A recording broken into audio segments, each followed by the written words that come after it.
बोलिए भारत माता की। उधर से भी आवाज आनी चाहिए। भारत माता की। पंचायती राज की। कार्यक्रम में आए बहनों भाइयों की और मेरे भांजे भांजियों की भी।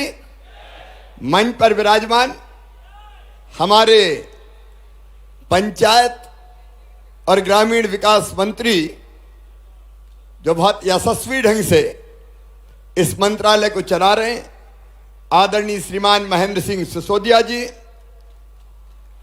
इस विभाग के हमारे राज्य मंत्री भाई राम खिलावन पटेल जी। हमारे पशुपालन मंत्री आदरणीय प्रेम सिंह पटेल जी। पीडब्ल्यूडी के राज्य मंत्री भाई सुरेश धाकड़ जी। भोपाल की यशस्वी और लोकप्रिय सांसद आदरणीय साध्वी प्रज्ञा सिंह ठाकुर जी। हमारे विधायक भाई विष्णु खत्री जी। भोपाल की महापौर श्रीमती मालती राय जी। जिला पंचायत की अध्यक्ष बहन श्रीमती रामकुमार नौरंग सिंह गुर्जर जी। हमारे विभाग के अपर मुख्य सचिव मलय श्रीवास्तव जी और अलग अलग सभी पंचायतों से यहां पधारे हुए मेरे प्रिय सरपंच बहनों और भाइयों। आज बहनें थोड़ी कम दिख रही है, 50% तो नहीं दिख रही। ऐसा तो नहीं सरपंच पति ज्यादा आ गए हो। अच्छा, दिख रही बहनें बीच बीच में बैठिए। आप सबका सबसे पहले मैं अपनी ओर से और मध्य प्रदेश सरकार की ओर से हृदय से स्वागत करता हूं, अभिनंदन करता हूं, आप सबको बधाइयां देता हूं। बहुत दिनों से मेरी आपसे मिलने की इच्छा थी। आपकी भी मुझसे मिलने की इच्छा थी कि नहीं थी? इधर वाले नहीं बोल रहे थी कि नहीं? तो मैंने सोचा हर जगह आप ज्ञापन देते हो, अपनी बात कहते हो, इसलिए इकट्ठे ही एक बार बुला ले। और इसलिए तय किया कि भोपाल में एक बार इकट्ठे अपनी चर्चा और बातचीत हो जाए। इसका मतलब यह नहीं कि बाद में चर्चा नहीं करेंगे, जरूरत पड़ेगी तो बार बार मिलेंगे, 1000 बार मिलेंगे। आप सबको धन्यवाद।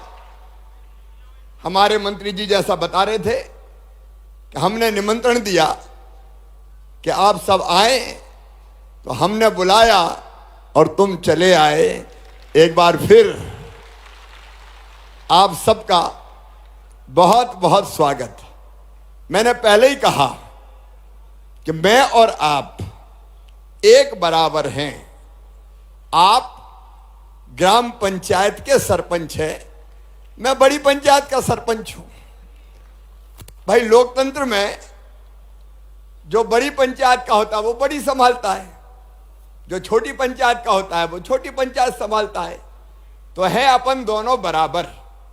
और इसलिए सबसे पहली चीज, मंच पर बैठे हुए हमारे अधिकारी साथीगण भी और बाकी सब, मैं सबसे ये कहना चाहता हूं कि लोकतंत्र में, लोकतंत्र जनता का, जनता के लिए और जनता के द्वारा राज। इस राज में सबसे बड़ी अगर कोई है तो जनता है। और जनता के बाद अगर किसी का नंबर आता है तो वो जनता का चुना हुआ प्रतिनिधि है, चाहे वो पंच हो, चाहे वो सरपंच हो, चाहे वो और किसी पद पर चुना गया हो।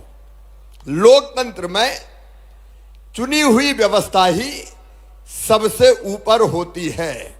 और इसलिए एसीएस सहित बाकी अधिकारीगण, उन सबको मैं स्पष्ट कर देना चाहता हूं कि अगर काम होगा तो जनता के चुने हुए प्रतिनिधियों की मर्जी के अनुसार होगा। बोलो ठीक बात है कि नहीं? उधर भी बताओ ठीक है कि नहीं? देखो, हमें जनता ने अधिकार दिया है, जनता ने वोट दिया है, जनता ने चुना है, जनता की अपेक्षा है, और हमारा तो टाइम भी 5 साल का है, तो 5 साल का ये कार्यकाल सरपंचों का यशस्वी हो और वो ढंग से जनता के संकल्प और सपने पूरे कर पाए। और इसलिए जो त्रिस्तरीय पंचायती राज में आपको अधिकार दिए गए हैं, वो अधिकार आपके ही हाथ में होंगे, उनको और किसी के हाथ में नहीं जाने दूंगा। एक बात मैं जरूर कहना चाहता हूं कि कुल मिलाके चुना हुआ प्रतिनिधि और उनके अंडर में काम करने वाली शासकीय कर्मचारियों की व्यवस्था यथासंभव उसमें तालमेल और सामंजस्य हो, तो मैं उनको भी निर्देश यही दूंगा कि सरपंच और पंचायत के साथ चलें। और आपसे भी आग्रह यही है कि तालमेल जो हमारे अधिकारों का उपयोग करते हुए बढ़ा के, क्योंकि मिलना जुलना बैठना विचार करना यह हर एक स्तर पर आवश्यक है, वो होते रहना चाहिए। एक बात प्रारंभ में यह जरूर कहना चाहता हूं, अब आप चुने हुए सरपंच हैं, हो सकता है कोई ने आपको वोट नहीं दिया हो, कुछ तो ऐसे हैं कि जो निर्विरोध चुन के आए हैं। मैं ऐसी निर्विरोध पंचायतों को, जिनको मैंने समरस पंचायत कहा था, बहुत बहुत बधाई देता हूं। वहां चुनाव नहीं हुए, सबने मिलकर तय कर लिया कि फलाना सरपंच बनेगा और पंच बनेंगे। मैं उनको भी बहुत बधाई देता हूं। लेकिन लोकतंत्र में चुनाव, लोकतंत्र की विशेषता, चुनाव होना कोई खराब भी नहीं है, क्योंकि लोकतंत्र में तय किया है कि जनता अपनी मन से अपना प्रतिनिधि चुने। और इसलिए कई बार जरूरी है कि एक के बजाय 6 खड़े हो गए, 7 खड़े हो गए, 3 खड़े।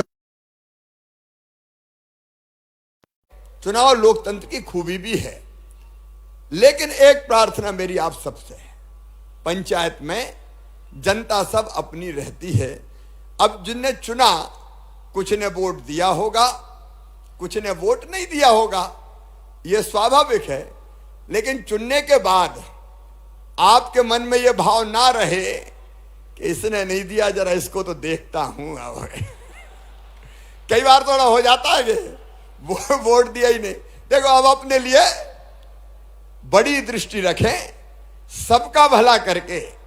जिनने इस बार नहीं दिया उनका भी दिल जीत लो यार, सेवा करके। अधिकार तो सबके हैं, सेवा हमको सबको करनी है। इसलिए मन में कटुता का भाव हमारे ना रहे, तो मुझे ऐसा लगता हम और भी अच्छी और बेहतर सेवा कर पाएंगे।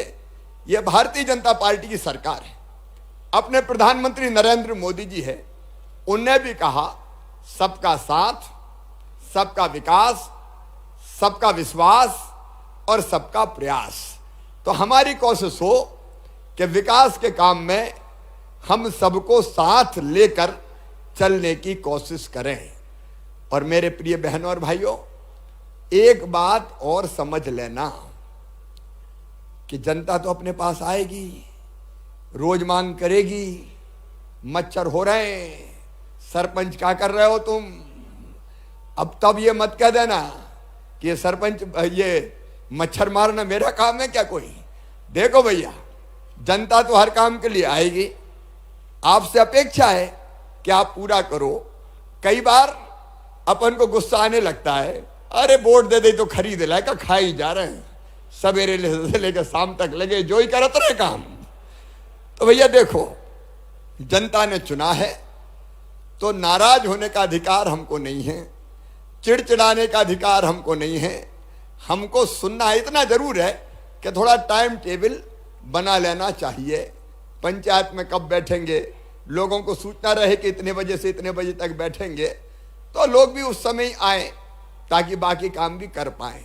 और एक बात जरूर बड़े ध्यान से कर लेना, वैसे आपने किया होगा, आप जो नियम है, प्रक्रिया है, जो आपके अधिकार है, वो जरा ढंग से पढ़ लेना। पढ़ लिए कि नहीं पढ़े?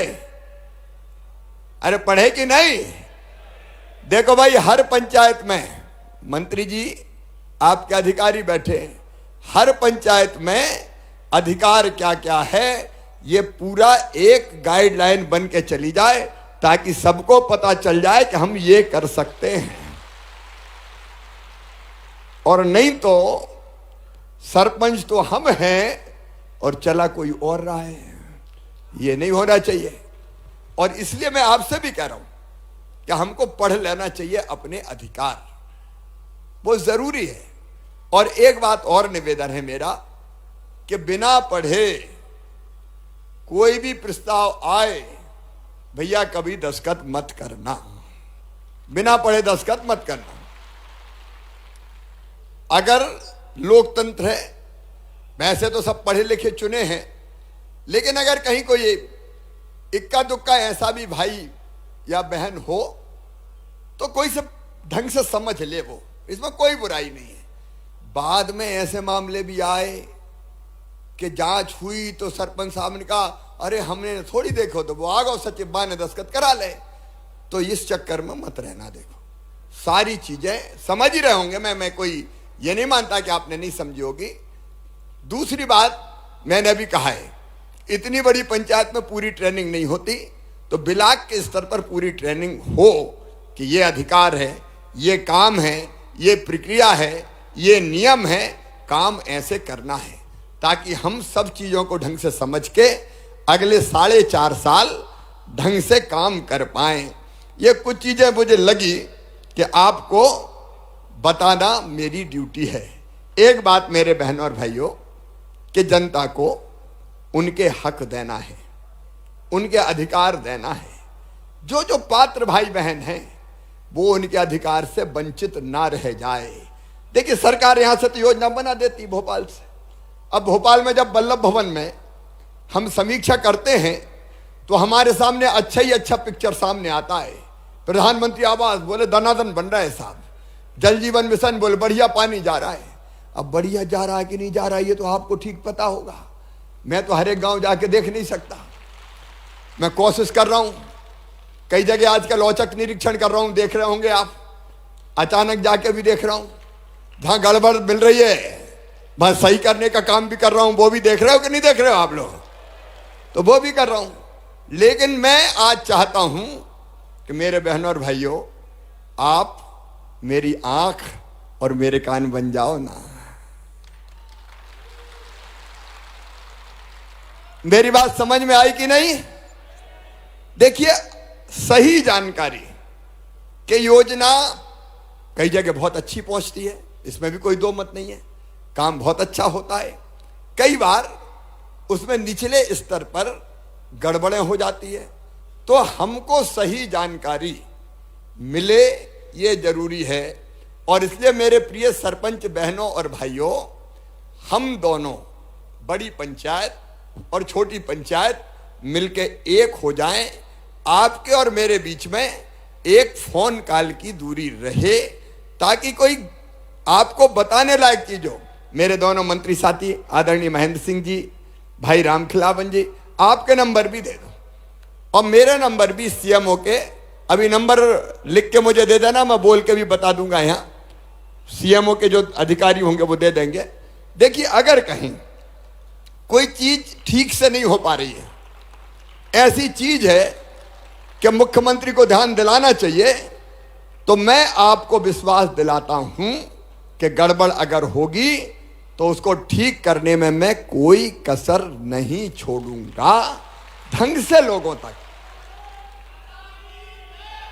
ढंग से लोगों तक उनके अधिकार पहुंच जाए, ये मेरे बहनों और भाइयों हमारी जरूरत है, क्योंकि ये काम हमारा है। और एक बात और मैं आपसे निवेदन करता हूं कि देखो मेरे बहनों और भैया, पंचायत चलाने में जनता का सहयोग, जनता से सीधा जुड़ाव, और इसलिए ग्राम सभा की बैठक आपकी एक नियमित अंतराल के बाद होते रहना चाहिए। ग्राम सभा हो, वो कागजी ना हो, वो वास्तव में ढंग से हो जाए। देखिए जनता के भागीदारी से अगर आप कोई काम करोगे तो मैं मानता हूं उस काम में ज्यादा सफलता आपको मिलेगी। एक बात तुलसीदास जी ने कही है, वो मैं आपके बीच दोहराना चाहता हूं। देखो, हमारा काम है सेवा का काम, लोगों की सेवा का काम, और हमारे धर्म ग्रंथों में कहा गया है कि सेवा से बड़ा कोई धर्म नहीं होता। पर हित सरिस धर्म नहीं भाई, पर पीड़ासम नहीं अधमाई। ये देखो, दूसरों की सेवा, उससे बड़ा कोई पुण्य नहीं है। मैं एक घटना सुनाता हूं आपको, मेरी बात सब ध्यान से सुन रहे हैं ना? एक घटना सुनाता हूं। देखो, अगर हम दिल लगा के काम करते हैं, मेहनत से सेवा के काम में लगते हैं, तो आनंद कितना मिलता है। एक दिन मैं रोज अपने सीएम हाउस से निकलने के पहले जो लोग आते हैं उनसे मिलने की कोशिश करता हूं, लेकिन मंगलवार को कैबिनेट की बैठक रहती है। कैबिनेट की बैठक के कारण मुझे निकलने की जल्दी रहती है, क्योंकि पढ़ना पड़ता है प्रस्ताव। जैसे मैंने आपसे कहा कि बिना पढ़े मत करना, तो मैं भी बिना पढ़े कोई चीज़ थोड़ी आने देता हूं कैबिनेट में, ढंग से पढ़ना पड़ता है। तो मंगलवार के दिन मैं थोड़ी जल्दी में रहता हूं। तो मंगलवार को एक दिन मैं निकल रहा था सीएम हाउस से, तो मेरे जो कर्मचारी थे उनने मुझे कहा कि साहब एक आदमी मिलना चाहता है। हमने कहा मंगलवार है, आज दिक्कत है, आज नहीं मिल पाएंगे। तो वो रो रहा है, तो मैंने कहा जल्दी बुलाओ, पता नहीं कौन सी ऐसी काम होगा। बुलाया जल्दी से, वो सामने आए। तो मैंने पूछा भैया बताओ जल्दी काम क्या है? तो कहने लगे मामा जी मैं तुम्हें माला पहनाना चाहता हूँ। तो मुझे थोड़ा गुस्सा आ गया कि यार माला पहनाना कोई काम है? आज कैबिनेट की बैठक है, माला पहनाने की आज जरूरत क्या है? बोल नहीं माला तो पहनाना है। तो मैंने कहा इस काम के लिए रोका? बोले तुम मुझे नहीं पहचाने? मैंने कहा नहीं तो।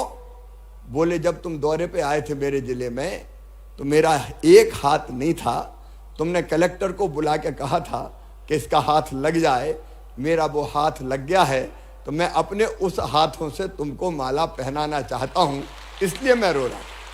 मेरी आंखों में आंसू आ गए और इतना आनंद हुआ कि आप कल्पना नहीं कर सकते।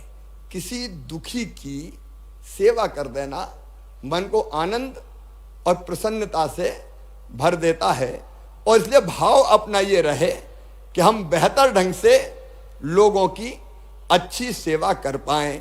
मैं सच मानता हूं इतना आनंद आएगा आपको कि जीवन धन्य हो जाएगा।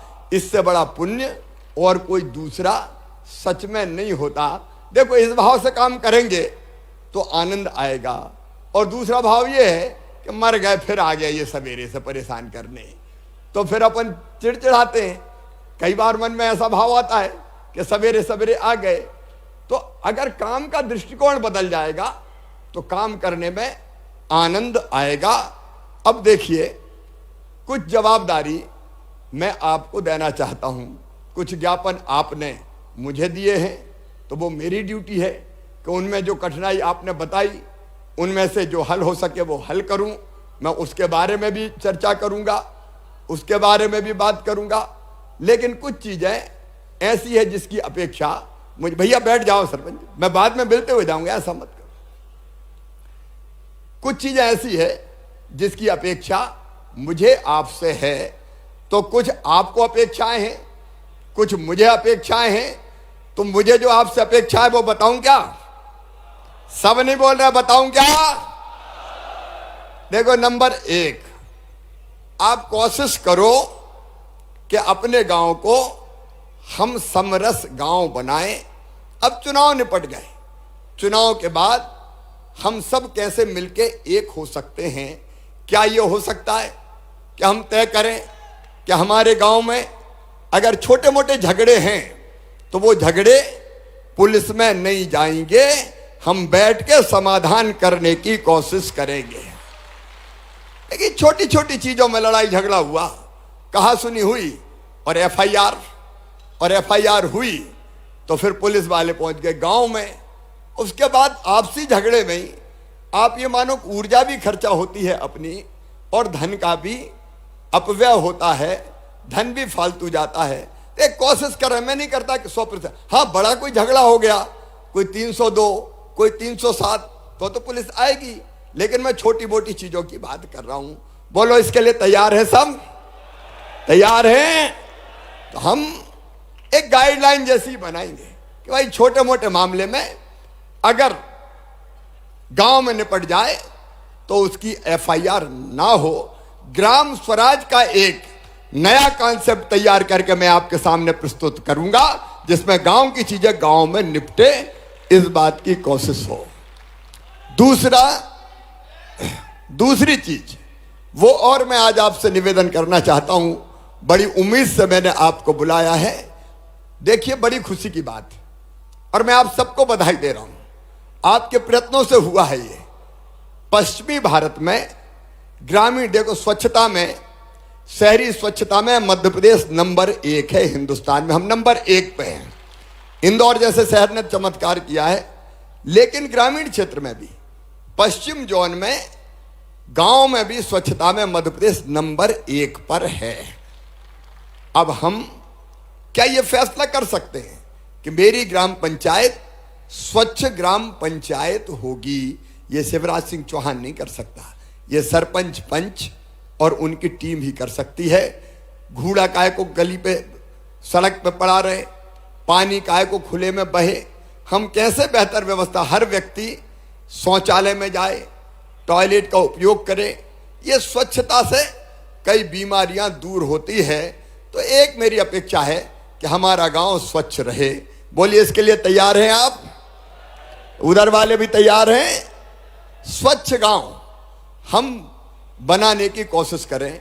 एक बात और मैं आपसे कहना चाहता हूं, उसके बारे में आप विचार करो मेरे प्रिय सरपंच बहनों और भाइयों, कि मैं रोज पेड़ लगाता हूं। आपको पता है कि नहीं? मैं रोज पेड़ लगाता हूं। जैसे मैं रोज भोजन करता हूं, वैसे ही मैं रोज पेड़ लगाता हूं, और 3 पेड़ लगाता हूं, इसलिए कि उतनी ऑक्सीजन का हम उत्पादन तो कर दें जितनी सांस लेने के लिए हमको चाहिए। मैं रोज पेड़ लगाने की बात नहीं कर रहा, गांव में व्यवहारिक भी नहीं है, लेकिन क्या हम ग्राम पंचायत में कोई जगह तय कर सकते हैं जिसकी हम फेंसिंग करवा दें, और हम तय करें कि यहाँ जन्मदिन के दिन पेड़ लगाए जाएंगे, जिसका जन्मदिन होगा वो पेड़ लगाएगा। या कोई माता पिता की पुण्य स्मृति में कोई काम करना चाहे तो वो पेड़ लगाएगा। बताओ, ये हो सकता है क्या? सब बताएं, हो सकता है क्या? तो मुझे लगता है सहज ही अपना गांव हरा भरा हो जाएगा, पेड़ लगातार लगते जाएंगे, और जो ऑक्सीजन का संकट, ग्लोबल वार्मिंग का संकट हमारे सामने है, उसको भी हम खत्म कर सकते हैं। मेरे प्रिय सरपंच बहनों और भाइयों, अपना गांव गरीबी मुक्त कैसे बने? देखो, सोचो आप, एक बार गंभीरता से सोचो। मैं केवल भाषण देने नहीं आया, मैं दिल में और आत्मा में मेरे जो चीज भरी है, जो भाव छुपे हैं, वो आपके सामने उड़ेलने आया हूं। गांव में गरीबी मुक्त अब कैसे होगा?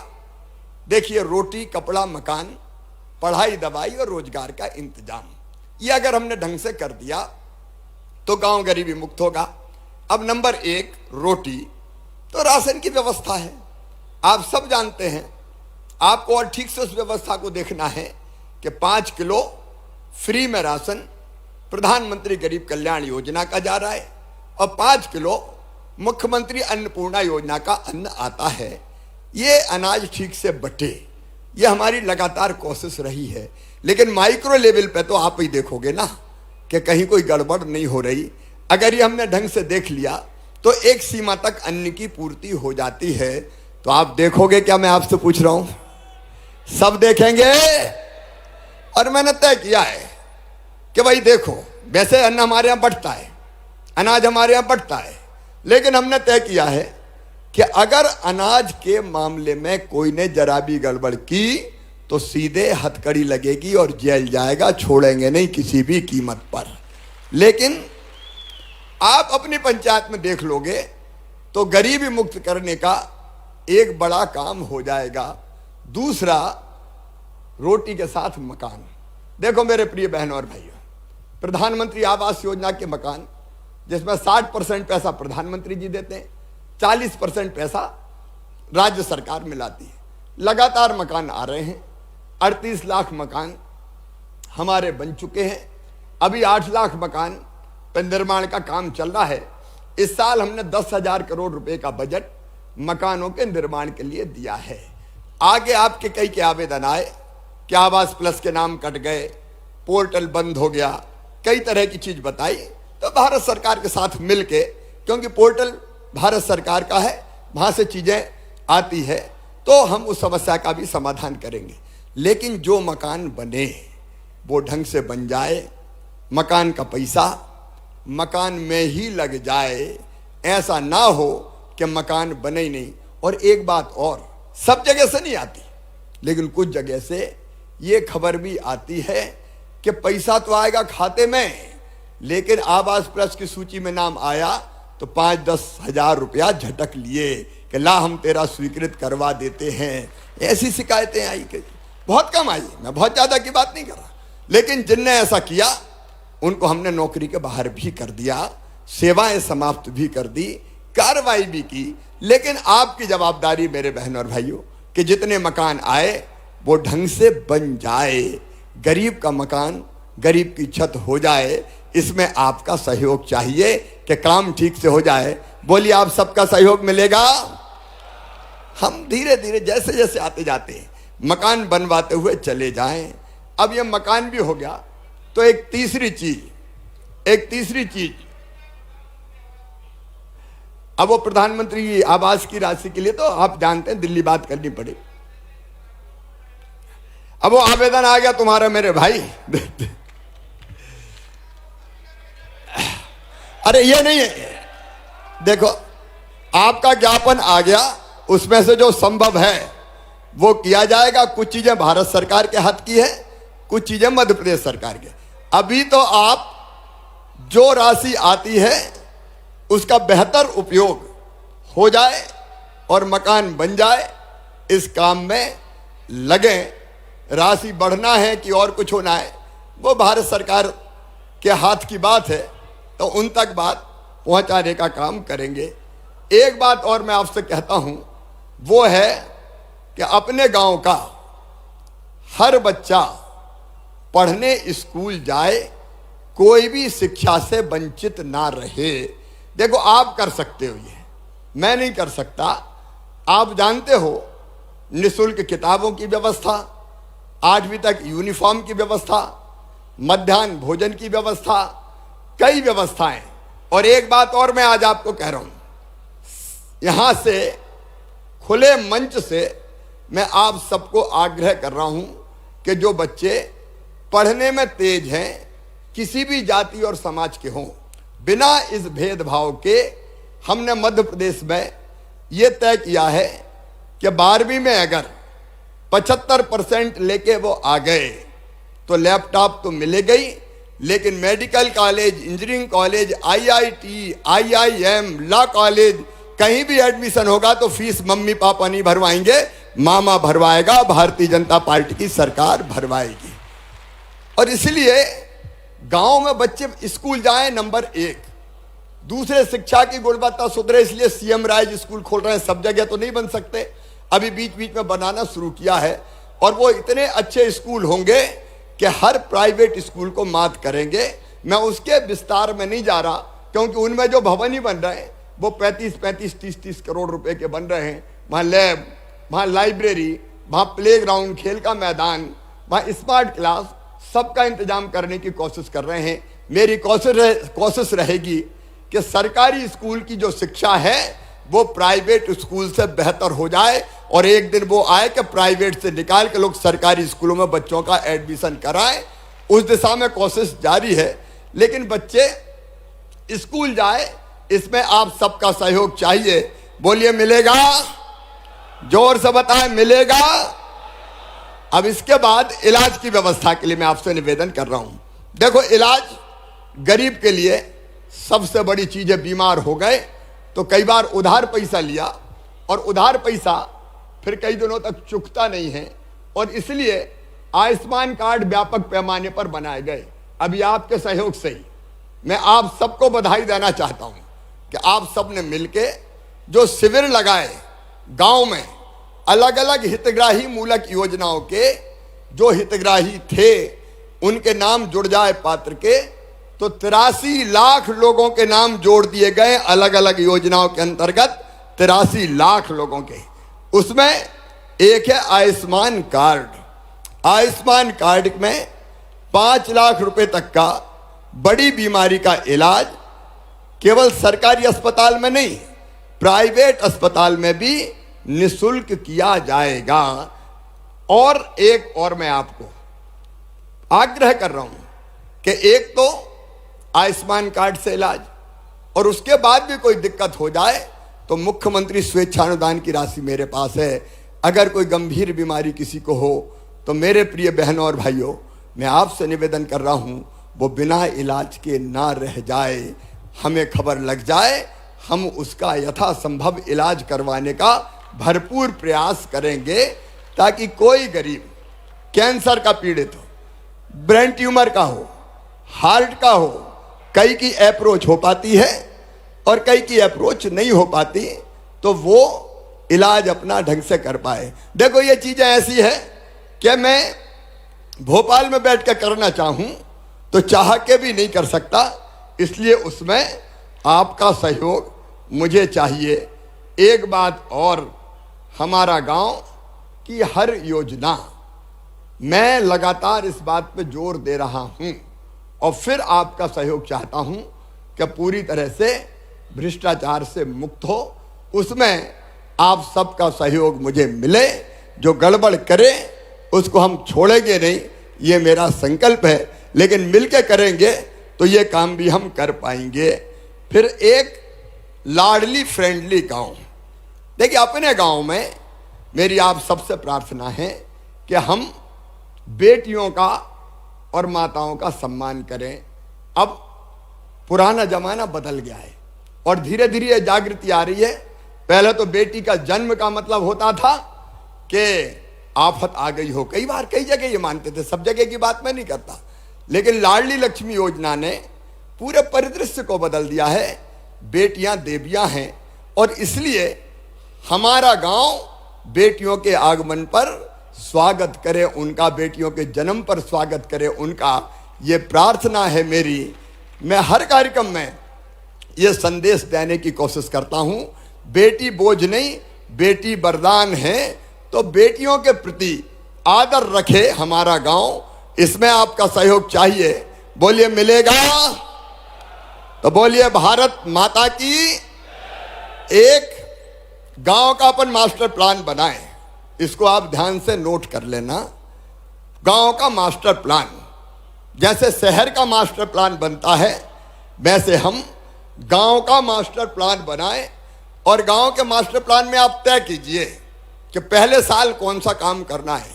अब कोई भी अधिकारी काम तय नहीं करेगा, काम तय करेगी ग्राम सभा, ग्राम पंचायत मिलकर। आप तय कीजिए। मैं आपसे आग्रह कर रहा हूं, आप बनाइए कि इस साल ये काम हम करेंगे, अगले साल हमारे मास्टर प्लान में ये है, उसके अगले साल मास्टर प्लान में ये है। तो जो राशि हमारी आने वाली है या जो राशि आई है, उसका बेहतर से बेहतर उपयोग हम सुनिश्चित करके, जब कई बार ऐसा होता है बिना प्लानिंग का बना लिया, तो जो चीज सामने आ गई बना दी। अब प्लानिंग से बनाओ ना, कि पहले साल इतना सीमेंट कंक्रीट होना है, दूसरे साल हमको खेल का मैदान बनाना है, जो भी आपका। तो गांव बैठे और गांव का मास्टर प्लान बनाए। बोलिए सब बना लेंगे मास्टर प्लान? हमारे मंत्री साथी यहाँ बैठे हैं, एसीएस बैठे हैं, भाई नीचे ये निर्देश सीधे चले जाए कि गांव की विकास की योजना, पंचायत के विकास की योजना कोई अफसर नहीं बनाएगा और भोपाल से भी नहीं आएगी, वो गांव बनाएगा। सरकार अब भोपाल से नहीं, सरकार चौपाल से चलेगी। हो मंजूर तो बोलो हाँ। ये गांव में होने दो, क्यों गांव के लोग, सरपंच और उनकी टीम, ग्राम सभा ये समझती है कि ठीक चीज हमारी जरूरत की कौन सी है, उसको कैसे बनाएं। एक और बड़ी चीज मैं आपका निवेदन कर रहा हूं कि उसको भी आप ढंग से देखना, और वो है प्रधानमंत्री जी ने भी बहुत महत्वाकांक्षी योजना बनाई, 50% पैसा राज्य शासन मिला रही है। देखो पहले अपन गांव जाते थे तो गांव में डिमांड होती थी हैंडपंप लगवा दो, खेचू भिंड मुरैना तरफ कहते थे, हमारे गांव में खेचू खिंचवा दो भैया। अब ये हैंडपंप का जमाना हम बदलने की कोशिश कर रहे हैं।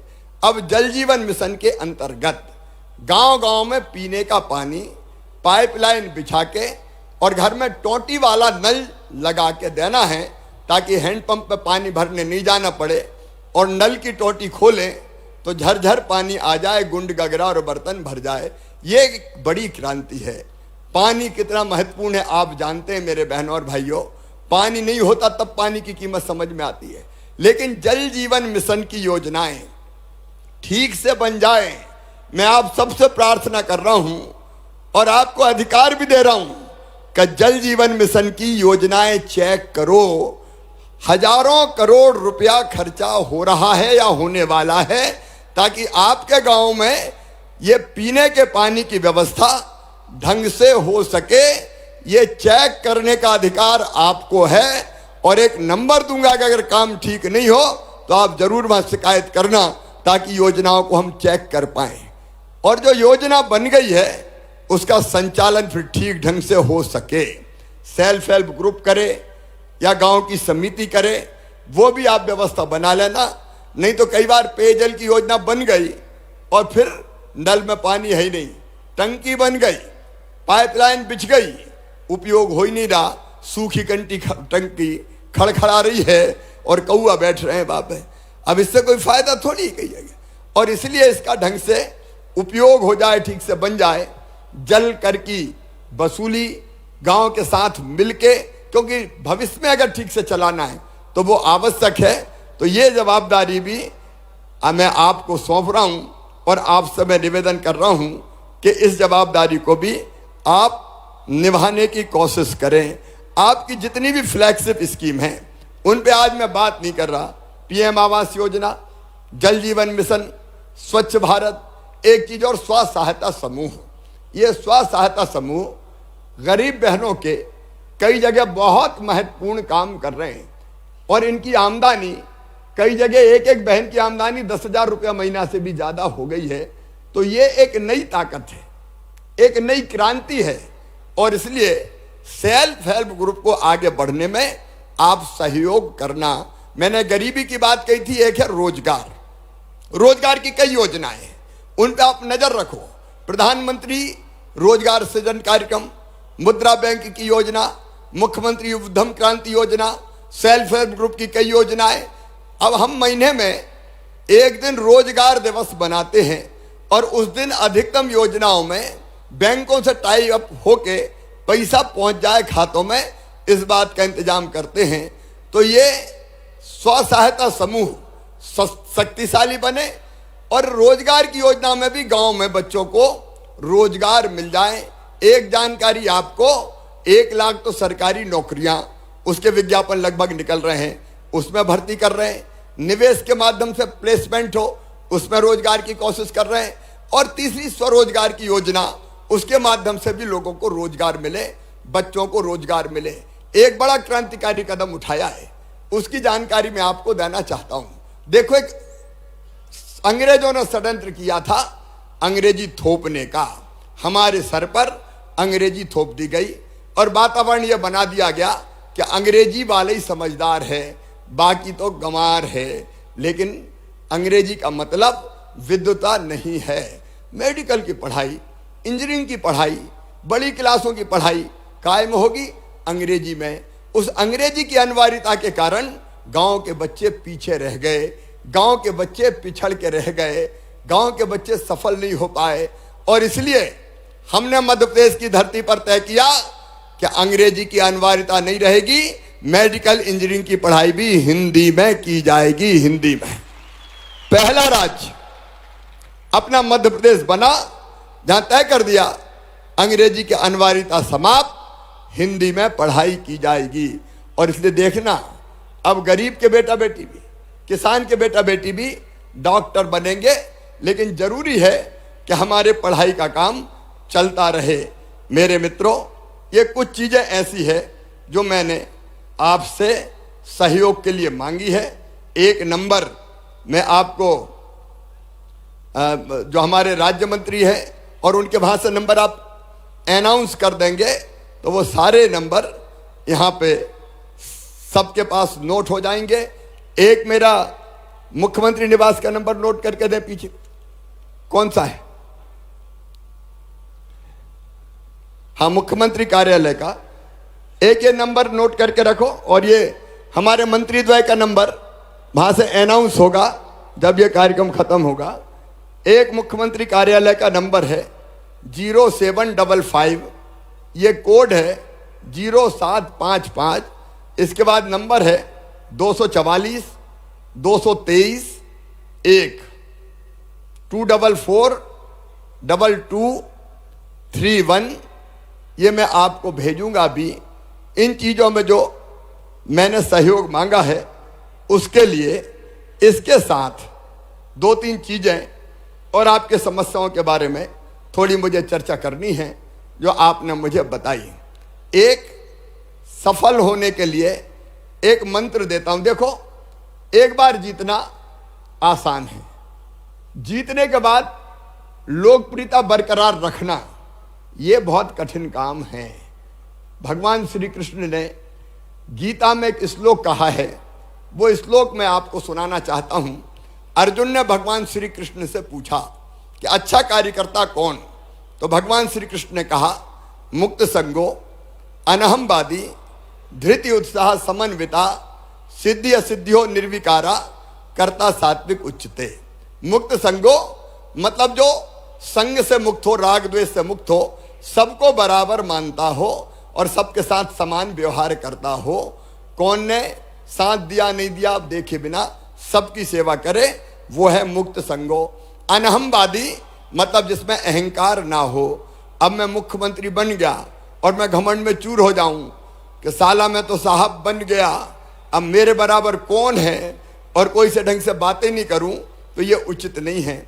हम सरपंच बन के और विनम्र हो जाएं, अहंकार हमारे मन में ना हो, तो मुक्त संगो। अनहमवादी, धृति मतलब धैर्य। देखो, अब बने हैं तो कई समस्या हमारे सामने आएगी, कई परेशानी आएगी।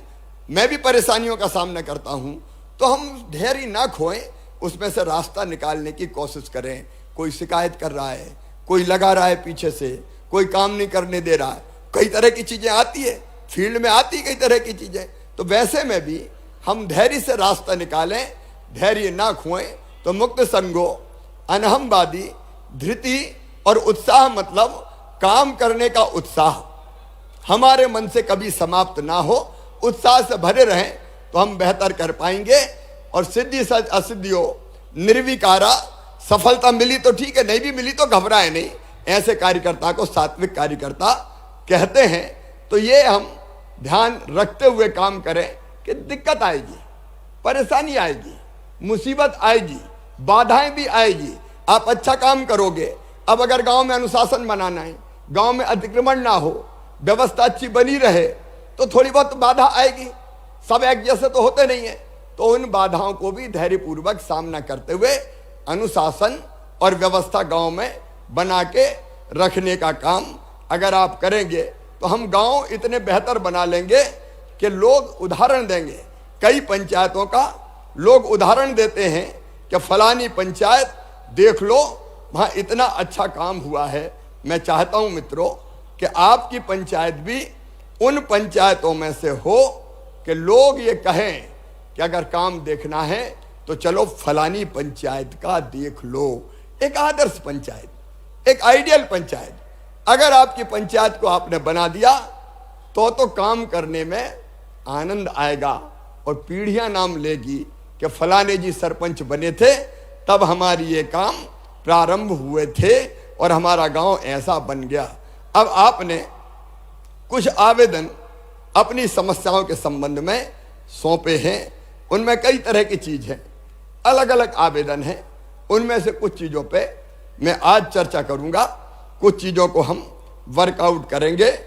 सबसे पहली और सबसे बड़ी चीज जो आपने कही है कि समस्त निर्माण कार्यों की टीएस और जो तकनीकी प्राकलन हैं वो SOR कम है और SOR में भेद है, अलग अलग है। एक विभाग के लिए अलग है और दूसरे विभाग के लिए अलग है। और इसलिए आज ही हम ये फैसला कर रहे हैं कि SOR में परिवर्तन किया जाएगा और जो प्रचलित दरें हैं बाजार की, उन प्रचलित दरों के हिसाब से नया SOR बना दिया जाएगा ताकि वो व्यवहारिक हो, वो ठीक हो और जो लागत काम में आती है उस काम को आप ठीक ढंग से कर पाएं। नहीं तो पता चला अठन्नी आई और खर्चा रुपया का है तो पैसा कहाँ से आएंगे? फिर काम समय पर नहीं होता, काम ठीक नहीं होता। और इसलिए न्याय ये कहता है, मंत्री जी ACS बैठे आज ही, मैं वहां निर्देश दे रहा हूं SOR की दरें तत्काल प्रभाव से बदल दी जाएं ताकि जो रियल खर्चा है वो रियल खर्चा आ जाए तो उसके हिसाब से अपने काम हो जाए। ये अन्याय है कि पैसा है नहीं और कह रहे इतना काम कर दो। और एक बात ये भी सही है, आप परीक्षण कर लें, एक विभाग के रेट अलग और दूसरे विभाग के रेट अलग, ये नहीं होना चाहिए। इसको पूरी गंभीरता से करके आदेश जारी किए जाएंगे, आप इसमें चिंता मत कीजिए। आपने एक बात और कही रोजगार सहायकों के बारे में, कुछ जगह पंचायत सचिव नहीं है, उनकी पूर्ति कर दी जाएगी और रोजगार सहायक स्थानांतरित हो सकें, एक पंचायत से दूसरी में भेज दिए जाए तो यह भी कर दिया जाएगा। ठीक है, तो इसको भी कर दिया जाएगा। आपने मनरेगा की व्यवहारिक जो जानकारी है उस आधार पर आपने कहा मनरेगा में कपिल धारा के कुआं खोदने की फिर से अनुमति दी जाए। तो कपिल धारा के कुएं जहां जरूरी है वहां बनाए जाएंगे, उसकी अनुमति हम तत्काल प्रभाव से देने का काम करेंगे। और उसमें आपने महंगाई को देखते हुए उनकी लागत और कैपिंग की सीमा बढ़ाई जाए, तो उसको भी महंगाई को बढ़ी हुई दरों को देखते हुए इसकी व्यवस्था भी कर दी जाएगी ताकि वो फिर से बन सके। आपने ये भी कहा है कि सुदूर संपर्क सड़क योजना, अब इसमें मेरा कहना है, आपसे मेरा कहना है कि इसमें प्राथमिकता देना आप खेतों की सड़क को। ठीक है? अरे सब बोलो ठीक है।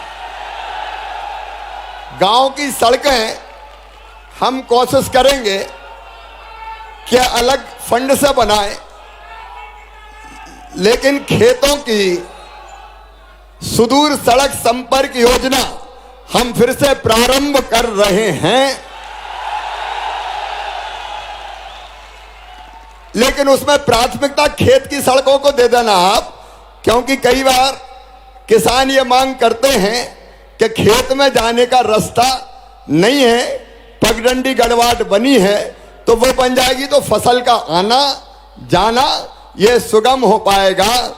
बोलिए सबका सहयोग मिलेगा इसमें। अब इसके साथ आपने ये बात भी की है, 15वें वित्त की राशि चूंकि वो आती है भारत सरकार से, लेकिन राज्य वित्त की जो राशि आती है उस राशि को हम और ज्यादा आप जो योजना बनाएंगे उसके हिसाब से जारी करने का काम करेंगे। जो भारत सरकार का है वो हम भारत सरकार को लिखने का काम करेंगे। आपने इसके अतिरिक्त राजस्व विभाग के अंतर्गत नामांतरण और बंटवारा ये अधिकार पंचायतों के पहले थे, फिर कुछ बाधाएं पैदा हुई, शिकायतें हुई, तो इसका परीक्षण करके मैं चाहता हूं कि नामांतरण जैसे मामलों में पंचायत के पास अधिकार आ जाएं। कोई गड़बड़ हो तो जिम्मेदारी अलग तय हो, तो उसकी व्यवस्था भी हम लोग तय करेंगे। अब एक और मांग मेरे पास आई है कि CM हेल्पलाइन में फर्जी शिकायतकर्ताओं के खिलाफ कार्रवाई की जाए। अब ये एक बड़ी समस्या हो गई कि सीएम हेल्पलाइन इसके लिए कि कहीं गड़बड़ हो तो शिकायत करें। अब ऐसे ग्रोह तैयार हो गए जो झूठी शिकायतें करते रहते हैं और झूठी शिकायत पे जांच हो जाती है और जांच के बाद फिर दिक्कत होती है। तो मैं ये व्यवस्था करूंगा कि झूठे शिकायतकर्ता के खिलाफ भी फिर कार्रवाई की जाए कि तूने झूठी शिकायत क्यों की। और नहीं तो इसी में परेशान रहते हैं बेचारे कि झूठी शिकायत हो गई, बैठ गई जांच, अब फिर सरपंच साहब बेचारे काम करें कि शिकायत का सामना करें, उसी में परेशानी हो जाती है। तो ये मांग भी, ये भी समस्या अपनी बहुत जायज है और इसलिए इस पर भी हम लोग कार्रवाई करेंगे। आपने ये बात भी कही है कि पोर्टल की तकनीकी कमियों के कारण कई बार काम अटकते हैं। इस मामले को हम भारत सरकार के साथ चर्चा करके इसको भी हम हल करने का काम करेंगे। आपने बीपीएल की सूची में नाम जोड़ने की बात कही है, तो इसमें मैं एक बात आप सबसे कह रहा हूं। देखो, अभी बीपीएल की सूची में 86% जो कुल जनसंख्या है उसके 86% नाम जुड़ चुके हैं। लेकिन फिर भी मैं आपको यह अधिकार दे रहा हूं कि कोई जायज नाम अगर बीपीएल की सूची में छूट गया हो तो प्रक्रिया करके आप उसको भेज दो, हम उस नाम को जोड़ लेंगे जो सही नाम है। राशन की सूची में अगर कोई सही नाम छूट गया हो तो उसको हम जरूर जोड़ेंगे। लेकिन एक जिम्मेदारी और, भले वो वहां मत उठाना आप, लेकिन अगर कोई गलत नाम जुड़ा है, ट्रैक्टर भी घर पे है, गाड़ी भी घर पे है और बीपीएल में भी है, तो बताओ उसका नाम काटा जाए कि नहीं? तो भाई ये एक बार तय हो जाए, कोई गरीब छूटे ना। और कोई, मैं सामान्य व्यक्ति की नहीं कह रहा, कोई सामान्य गरीब की नहीं कह रहा, लेकिन कोई बहुत ऐसा नाम जुड़ा है कि जिसका बीपीएल का कोई मतलब ही नहीं है, तो उसका नाम काटने का काम भी हमको करना चाहिए। वही न्याय है कि सही नाम छूटे नहीं और गलत नाम अगर है तो वो नाम कट जाए। बोलो भारत माता की। और एक बात, सरपंचों का मानदेय अभी केवल 1750, सरपंचों का मानदेय अभी केवल 1750 रुपया है। इसको बढ़ा के मैं 4250 रुपया कर रहा हूं ताकि चाय पानी का खर्चा तो ढंग से निकल जाए, नहीं तो हर एक सरपंच साहब से मांगते हैं। तो इसको भी मैं अभी बढ़ाने का काम करता हूं। मेरे प्रिय बहनों और भाइयों, जो संभव हो सकता है वो हम सबको मिलकर करने की कोशिश करना चाहिए। मैं सरकार, एक बात ध्यान से सुन लें, मैं सरकार आप सबके साथ मिलकर चलाना चाहता हूं ताकि नीचे तक सारी चीजें ठीक से पहुंच जाए, काम हो जाए। बोलिए सबका साथ मिलेगा, सबका साथ मिलेगा तो मिलकर काम करेंगे, गांव को बेहतर से बेहतर बनाएंगे। मामा हर कदम पे आपके साथ खड़ा होगा, साथ चलेंगे और गांव की तस्वीर भी बदलेंगे और जनता की तकदीर भी बदलेंगे। अंत में एक बात, अपने गांव को मेरी प्रार्थना है, अपने गांव को हम कोशिश करें कि हम नशा मुक्त बनाने की कोशिश करेंगे। बोलिए करेंगे? तो मेरे साथ बोलिए। एक और पेशा पंचायतों में एक काम कर लेना, तेंदुपत्ता अगर ग्राम सभा तोड़ना चाहती है तो 15 दिसंबर तक ग्राम सभा में प्रस्ताव पारित करना पड़ेगा कि तेंदुपत्ता हम तोड़ेंगे और हम बेचेंगे। तो वो 15 दिसंबर के पहले प्रस्ताव पास करके जरूर भिजवा दे, ये मेरा निवेदन है। और एक बात सुनना ध्यान से, ग्राम स्वराज की नई कल्पना मैं और जल्दी आपके सामने लेके आ रहा हूं ताकि गांव के सारे काम गांव के प्रतिनिधि मिलकर करें और सरकार केवल उनका मार्गदर्शन करने का काम करे। और एक बात और कह रहा हूं, ग्राम पंचायत में प्रशासकीय स्वीकृति के अधिकार आपको 15 लाख तक के हैं उनको बढ़ा के 25 लाख रुपया कर दिया जाएगा। अभी हमने 15वें वित्त आयोग की 1472 करोड़ रुपए की राशि जारी कर दी है, तो वो भी आपके खातों में पहुंच रही है। जब बीच में कमलनाथ आए थे तो वित्त आयोग का पैसा ही जारी नहीं किया था। ये पैसा कभी मैं रुकने नहीं दूंगा, सीधे पंचायतों के पास पहुंचेगा। आओ मेरे प्रिय बहनों और भाइयों, हम सब संकल्प करें कि इस एक एक पैसे को हम ढंग से जमीन पे लगाएंगे, काम बेहतर करेंगे, योजनाओं का क्रियान्वयन करेंगे और अपने गांव को बेहतर ग्राम पंचायत को बेहतर ग्राम पंचायत बना के दिखाएंगे। उसमें मैं साथ दूंगा, आप सबका सहयोग मिले। सब तैयार हैं? तो आज संकल्प लेंगे कि हम मिलकर बेहतर काम करेंगे। और ये संकल्प लेने के लिए अपने अपने स्थान पे खड़े होके, अपने अपने स्थान पे खड़े होके दोनों हाथ ऊपर उठा के, आप भी आगे आ जाएं सब, दोनों हाथ ऊपर उठा के और दोनों मुट्ठी बांध के हम सब संकल्प लेंगे कि अपने गांव को बेहतर बनाने में हम कोई कसर नहीं छोड़ेंगे। मेरे साथ बोलिए, भारत माता की, भारत माता की, भारत माता की। बहुत बहुत धन्यवाद, प्रणाम, नमस्कार।